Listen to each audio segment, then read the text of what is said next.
கரூர் விவகாரத்தில் திட்டமிட்டே 41 பேரை பலி கொடுத்தவர் விஜய் என வேளாண் மற்றும் உழவர் நலத்துறை அமைச்சர் எம்.ஆர்.கே. பன்னீர்செல்வம் கடுமையாக சாடினார்.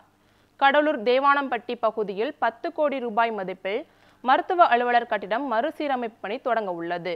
இதற்கான பூமி பூஜையில் வேளாண் மற்றும் உழவர் நலத்துறை அமைச்சர் எம்.ஆர்.கே. பன்னீர்செல்வம் கலந்து கொண்டு கட்டிடத்தினை ஆய்வு செய்தார்.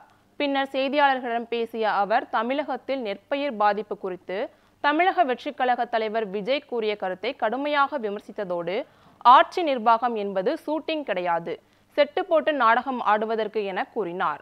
படத்தில் 100 பேரை அடிக்கும் விஜய் கொரோனா காலத்தில் எங்கு போனார், மருத்துவர் என கூறிக்கொள்ளும் அன்புமணி ராமதாஸ் எங்கு சென்றார் என சரமாரியாக கேள்வி எழுப்பினார்.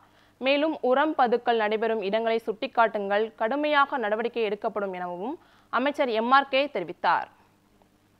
முதல்வர் உத்தரவின்படி 10 கோடி மதிப்பீட்டில் இந்த கடலூரை கடந்த காலங்களில் மருத்துவ அலுவலகமாக, துறைமுக அலுவலராக இந்த கட்டிடங்கள் இருந்து பணியாற்றினார்கள். அதை பழமை மாறாமல் புதுப்பிக்கின்ற பணியில் இந்த தினம் கடலூரில் துவக்கி மகிழ்ச்சி அடைகின்றோம். மாண்பு முதலமைச்சர் அவர்களுக்கு நன்றி தெரிவித்துக் கொள்கின்றோம். வருகிற அரசியல் தாண்டுவதற்கு ஓட்டு சிறப்புவதற்கு என்று அவர்கள் வருகின்றார்கள். தவிர யார் யார் என்பதை மக்கள் புரிந்து கொண்டுள்ளார்கள். அவர் பேசுவதெல்லாம் பணத்துக்காக, ஏன்னா கோடி கோடியாக சம்பாதித்தவர் இன்று தினம் வருகிறார் என்றால் எதுக்காக வருகிறார்கள் என்று சந்திக்க வேண்டும். மக்களுக்காக வராரா, சந்திக்கிறாரா?